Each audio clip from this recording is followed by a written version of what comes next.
నమస్తే.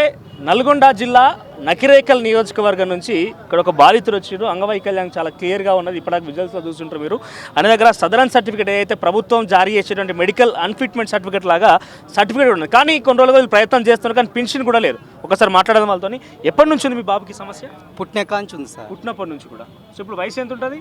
ఇప్పుడు 14 సంవత్సరాలు ఉంటుంది. 14 సంవత్సరాలు. సో గతంలో ప్రయత్నం చేసి పెన్షన్ కోసం చేసినాం. 10 సంవత్సరాలు తిరిగినాం. చెప్పులు మొత్తం అరిగిపోయినాయి. మా ఎమ్మెల్యే కాడికి పోయిన ఇంత చిరుమర్తి లింగయ్య కాడికి ఏమన్నాడు? 2 సార్లు పోయినాం. నీకెందుకు నేను చేపిస్తా పో, నీకెందుకు పో అన్నాడు. అన్నాడు. మా సర్పంచ్ని తీసుకుపోయినాం, కలెక్టర్ ఆఫీస్కి పోయినాం. ఇక అట్లా ఒత్తిడి చేయటం వల్ల ఒకసారి కలెక్టర్ ఆఫీస్కి పోయినాం ప్రజావానికి. పోతే వాళ్ళు ఏం చేశారంటే ఇట్లనే ఇది ఈటీ వాళ్ళు తీసుకొచ్చారు మమ్మల్ని. తీసుకొచ్చి ఇట్లనే చేసి మాకు వీల్ చైర్ ఇప్పించారు, ఈ సదరం సర్టిఫికెట్ ఇప్పించారు. అప్పుడు కలెక్టర్ బాగా తిట్టిండు వీళ్ళని. గవర్నమెంట్ హాస్పిటల్ సర్టిఫికెట్ 2009లో వచ్చింది. అప్పటి నుంచి లేదు. సర్టిఫికెట్ రావడానికే కన్న బాధలు అయినాయి మాకు. లాస్ట్ ఉస్మానియాకి వచ్చినాక మాకు సర్టిఫికెట్ వచ్చింది. నల్గొండలో 3 సార్లు క్యాంపు పడితే 3 సార్లు పోయినాక ఇట్లా మాకు రాలేదు. 25% బాబుని చూపించిండు, నడిపించిండు. ఏమన్నాడు మరి? వస్తుంది పోరా, ఎందుకు మేము చేస్తాం రా పోరా, నేను ఫోన్ చేస్తా పోరా అన్నాడు. దళితులా మీరు? దళితులమే. మా ఎమ్మెల్యే దళితులు. న్యాయం చేయలేకపోయిండు. ఏం చేయలేకపోయిండు. నీ పేరు బాబు? నా పేరు గౌతమ్. ఎంత వయసు ఉంటుంది? 14. స్కూల్కి వెళ్తున్నావా? వెళ్తావా? సో ఏమన్నారు పెన్షన్ కానీ పోతే ఎమ్మెల్యే ఏమన్నాడు? నడిపించిండా? మాట్లాడండి ఏమన్నా? నడిపించండు, మాట్లాడండు. నేను చేస్తా పోండి, నీకెందుకు అని అన్నాను. చేయలేదు. ఎమ్మెల్యేతో ఫోన్ చేసి మాట్లాడదాం ఒకసారి. వేముల వీరేశం గారు ప్రస్తుతం. ఆయన కొత్త కలిసినావు మరి? కలవలేదు సార్. ఇక్కడికి ఫస్ట్ టైం రావడం. ఆ ఎమ్మెల్యేని కలిసి తిరిగి మాకు అయింది.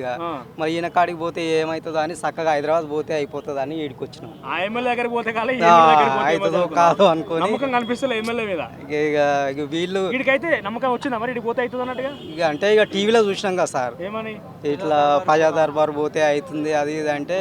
కలెక్టర్ ఆఫీస్ చుట్టూ తిరిగినాం, ఎమ్మెల్యే చుట్టూ తిరిగినాం, ఎంఆర్ఓల చుట్టూ తిరిగినాం. తిరిగి హాస్టల్కి వచ్చి ఈడికన్నా వస్తే ఏమన్నా అవుతుందో ఏమో అని ఈడికి వచ్చినాం మేము. ఒకసారి మనం ట్రై చేద్దాం, ఫోన్ చేసే ప్రయత్నం. బిజీ వస్తుంది ఆయన. సో చెప్పండి. ఇప్పుడు గత ప్రభుత్వం 10 సంవత్సరాలు తెలంగాణ టీఆర్ఎస్ ప్రభుత్వం పాలించింది. అక్కడ డాక్టర్ అన్ఫిట్ అని చెప్పాలి. ఇప్పుడు ఈయన అన్ఫిట్ లేడని, ఇప్పుడు అన్ఫిట్ లేడని మనకు తెలుస్తున్నది చూస్తే కళ్ళను ఉండట. అక్కడ డాక్టర్లు అన్ఫిట్ వాళ్ళు, అక్కడ ఆ డాక్టర్స్ ఫిట్గా ఉంటే ఇతనికి సదరం సర్టిఫికేట్ ఇచ్చి ఇప్పటికి పింఛన్ ఇచ్చే ప్రయత్నం చేయాలి ప్రభుత్వం. అంటే అంత మన హెల్త్ మినిస్టర్ ఎంత మంచిగా వర్క్ చేసిర్రు, వీళ్ళు ఎంత మంచిగా పని చేసిరని ఇప్పుడు మన వ్యవస్థ కనబడుతుంది. ఈ పర్సన్కి నడిచే ప్రయత్నం లేదన్న. కనీసం నడవడానికి కూడా రావట్లేదు, వాష్రూమ్ కోవడానికి కూడా ఇబ్బంది పర్సన్స్కి. ఆయన స్కూల్కి వెళ్తున్నాడు. ఇటువంటి వికలాంగులను ప్రభుత్వం ఆదరించి వీళ్ళకు మంచిగా ఆర్థికంగా చేతనిస్తే వీళ్ళు మంచిగా మానసికంగా ఎదిగి చదువుకొని మంచి ఉన్నత స్థాయికి పోతారన్న. కానీ గత ప్రభుత్వం చేసిన లోపాలు ఈ రేవంత్ రెడ్డి ప్రభుత్వం కానీ ఈ ప్రజాపాలనలో ఇటువంటి ఈ వికలాంగులకు న్యాయం జరగాలని కోరుతున్నామన్న. ఒక ఎస్సీ బిడ్డ కాబట్టే కదా ఇంతవరకు మా బిడ్డ పైన ఇంత అన్యాయం చూపెట్టి. ఎమ్మెల్యేకి ఫోన్ చేసే ప్రయత్నం చేద్దాం. వేముల వీరేశమే కదా మరి. గత ప్రభుత్వం అంటే బీఆర్ఎస్ పార్టీ నమ్మకం కలవలేదు మీకు, వాళ్ళు పోతే పని కాలేదు. ఒకసారి మాట్లాడించే ప్రయత్నం చేద్దాం. ఇప్పుడు మధ్యలో గెలిచినా కలవలేదు 4 నెలల సమయంలో. ఈ డాక్టర్ల చుట్టూ ఇక్కడ క్యాంపుల చుట్టూ ఏం తిరగలేదు.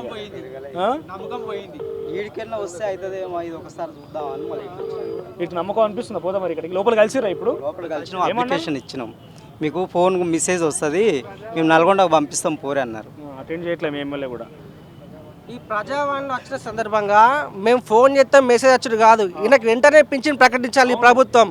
ఎందుకు కనబడతలేదా? హ్యాండిక్యాప్డ్ కనబడట్లేదా ఈ అధికారులకి? అంటే వాళ్ళకి కళ్ళు లేవా? వాళ్ళ కూడా కళ్ళు లేకుండా వాళ్ళు కూడా వికలాంగుల కింద లెక్కనే కదా. నడవడానికి కూడా రావట్లేదు. ఇంకా మీకు పెన్షన్ తర్వాత వస్తుంది, మీటింగ్ మెసేజ్ వస్తుంది. ఏందన్న ఇది వ్యవస్థ?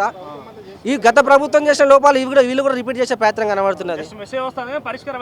కావట్లేదు. ఇప్పుడు ఈయన వికలాంగుడు కనబడుతున్నారు, నర్సే పొజిషన్ లేదన్న. ఇక్కడ వెంటనే ప్రజా దర్బార్లో వెంటనే నాకు ఇప్పుడు పెన్షన్ ప్రకటిస్తే మేము ప్రభుత్వం పైన ఒక హర్షణీయంగా ఉంటుంది. ఇది లేకుంటే ఇది కూడా నార్మల్ ప్రభుత్వం తీసుకో ప్రయత్నం చేస్తున్నాం, కానీ ఫోన్ అటెండ్ చేయట్లేదు. ఇప్పుడు లోపలికి వెళ్తే ఏమన్నారు?